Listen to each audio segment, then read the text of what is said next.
Good morning, students. Welcome to the virtual classrooms.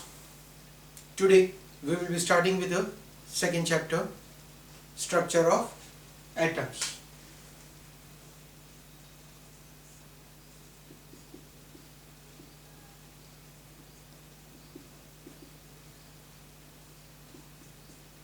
Now, particularly in this chapter, what we are going to discuss is, in our first chapter, we discussed it as in Dalton's atomic theory. That was, atoms are the smallest particles of any compositions, any compound that are formed in the world. Atoms were considered as the smallest particle. But now in this chapter, we are going to prove that atom is not going to be the smallest particle. Atom is furtherly divided into different particles or even a smaller particles, which already we know it few terms like proton, neutrons, electrons, and we are going to discuss it in a detail. So that means we know that atoms consist of protons, neutrons and electrons. At the same time, for your knowledge only, it's also been there that except these three, atom also consists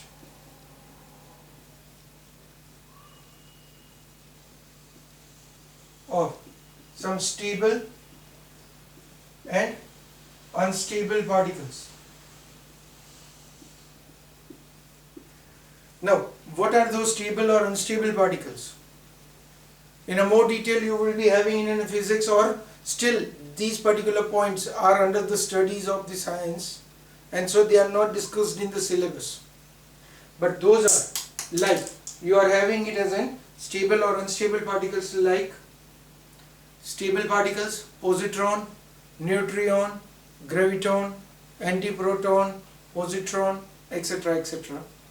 Similarly, for the unstable particles, they are termed as pi meson, kappa meson, chi meson, zeta meson, etc. So, except proton, neutron, electrons, these are also some particles which are present in an atom.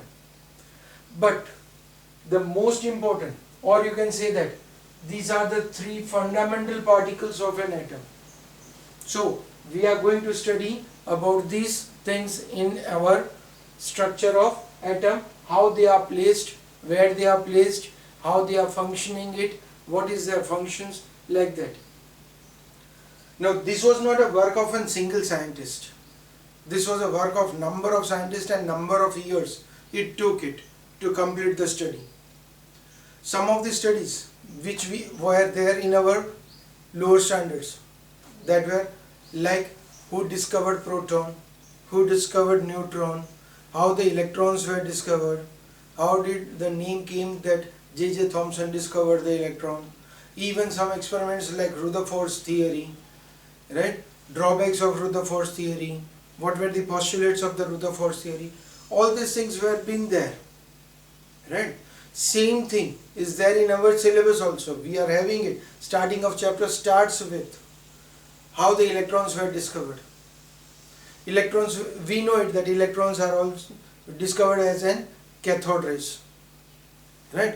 So a detail of it is given in our textbook, but that is only again as a revision part and only for your information. That is not there to be learned.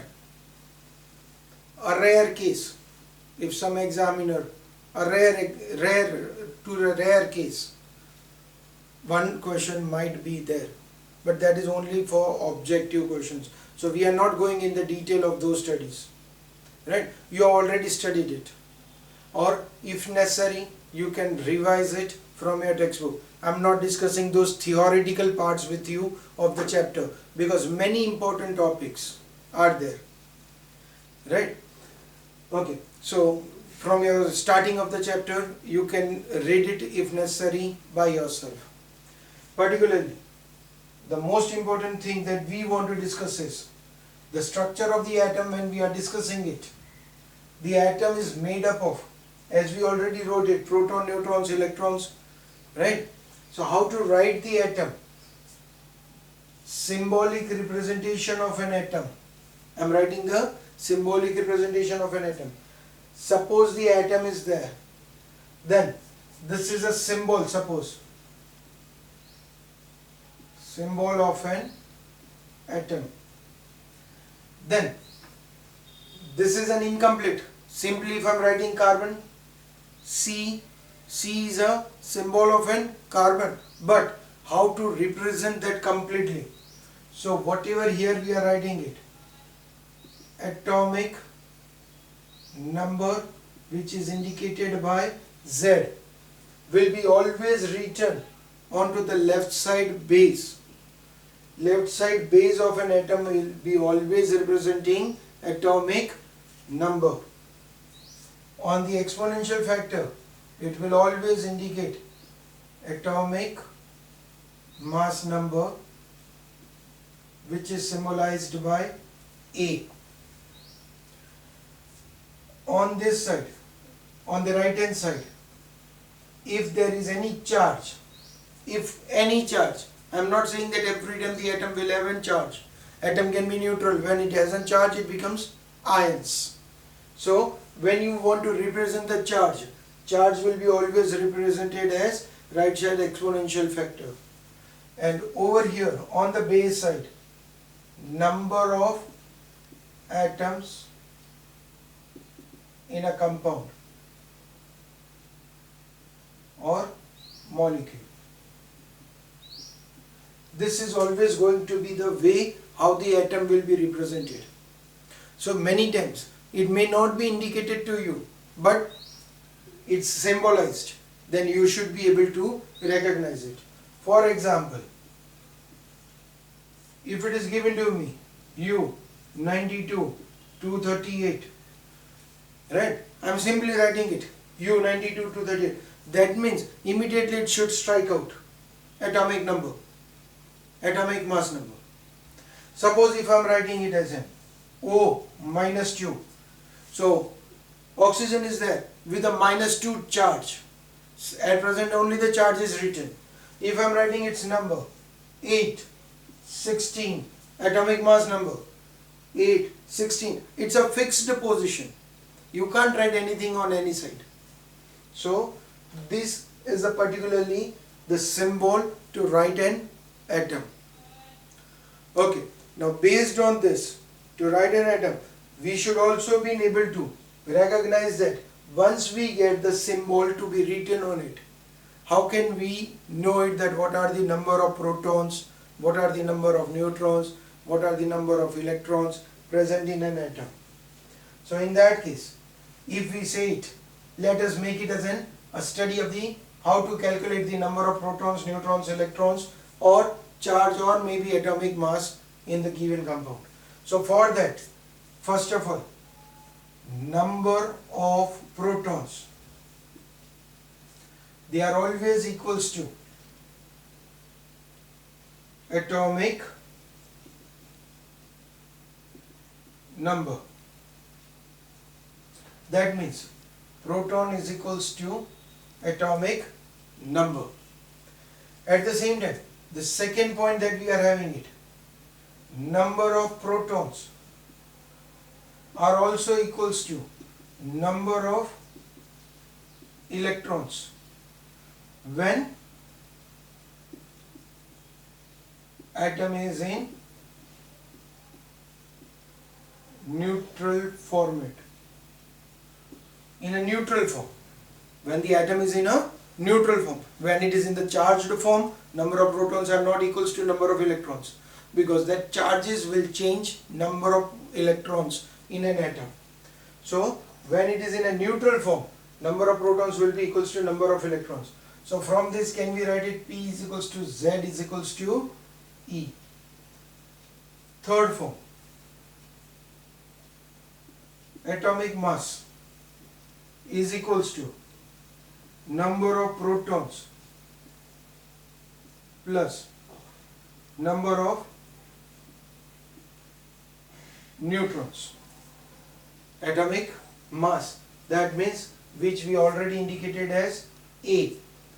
A means atomic mass, that is equals to number of protons plus number of neutrons. You can also say that P is equals to Z. So you can write it as Z plus N. That also for A. So from this, can we say that number of neutrons is equals to number of neutrons, that is equals to atomic number, atomic mass number minus atomic number. That means N is equals to A minus Z. Right? Now, these are the particular protons or neutrons. But specifically when we are having it in the neutral form, when we are having it as the atom in a charged form, then what we will get it? The next point we will be having it is number of electrons. That will be equals to number of protons plus charge.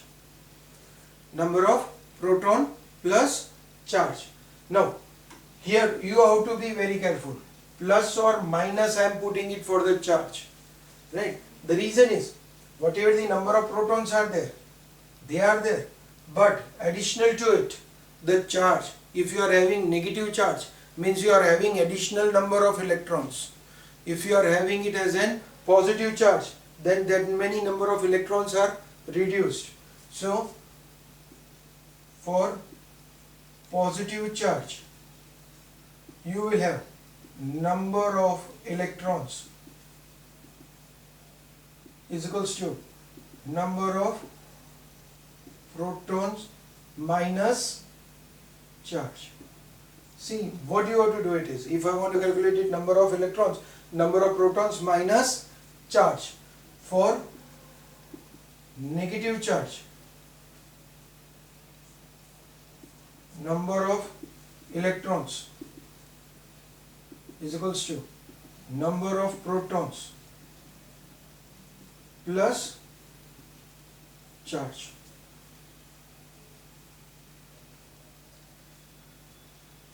If you are having it as for positive charge on an atom, number of electrons is equals to number of proton minus charge. For negative you have to do it plus charge, right? And for neutral you will have number of electrons is equals to number of protons. Okay, so these are the particular formula, or you can say it as simplest equations, which many of you would be already aware about it, or you have already studied in your lower standards also. But this we are going to have it as an important, because every now and then we will be required in our studies. So we will go it for one or two such type of an examples to find out all proton, neutrons, electrons or charge from the symbols, right? So let us do it one or two examples how to calculate all these terms from the given symbols. First of all, we will take it as a symbol which is in a neutral condition, right? An example that we already wrote it, I am repeating it. I am having it as in, suppose uranium, that is U-92-238, and it is told to me calculate protons, neutrons, electron, atomic mass, atomic number. These are the 5 factors that I want to calculate for it. Now in the neutral condition, whatever is indicated by it, this is your atomic number, right? We know it on the left side base, atomic number, and atomic number are equals to number of protons. Atomic numbers are equals to number of protons, and number of protons in a neutral condition, there is no charge over here, so number of electrons, because electrons is equals to proton plus charge. Protons are 92, charge 0, so 92. Okay, at the same time, the 238, indicates atomic mass number. So that is A. So what will be N? Now we know it. N is equals to A minus Z. 238 minus 92. So you will get it as 146. That will be the number of neutrons. Is it? Let's have it as one more example. Similarly indicated. Now this was for the higher atomic numbers. We can also have it as lower atomic numbers, where something different for the neutrons we are having it, or normally the students were having it as in psychologically present in their mind that number of protons and neutrons are always same, but it's not necessary. We will be having it proton, neutrons, electrons, atomic mass number and Z. If I want to calculate it, number of atomic mass number 8, so number of protons 8, in a neutral condition electrons 8, atomic mass number 16, and as a result you will get neutrons is equals to 8, that is 16 minus 8, you will get it 8. So in this case what happened? Proton, neutron, electrons are same, but it's not necessary that it will be the same for all the atoms. As your atomic number increases, in that case there will be a probability of difference in the proton and neutron might go on increasing. Okay, now these were the neutral atoms. Let's see it for some of the charged atoms. If we are having it as in symbols represented with the charge, like I am writing it as an H, simple H plus, it's given to me, very simple, right? So in that case what will happen? PNEZA, Z is 1, so proton 1, that is fixed up, mass 1, so neutron you are going to get it 1 minus 1, 0. And what about electrons? Electrons means proton plus charge indicates I have to minus it. So electrons we are writing it as proton plus, if positive charge, negative sign, for we wrote it the formula proton minus charge if charge is positive, right? So what will get it? E is equals to 1 plus 1, so that means 0. So number of electrons are 0 over here, right? Let's take it some higher atoms, like I am having it as an Br minus, where 3580, atomic number 3580. So what will get it? P, N, E, Z and A. What you will get it? Protons 35, because atomic mass number is 35. Atomic number is 35. Atomic mass number is 80. So what, and you will get it? A minus Z, 80 minus 35.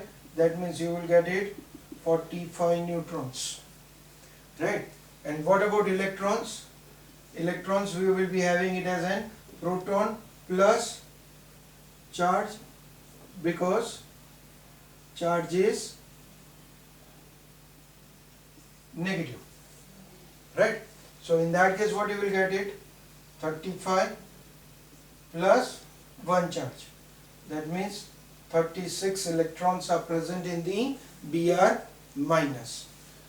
So for positive charge we subtracted the charge, for the negative charge we added it. Okay, so this is how we calculate the atomic numbers.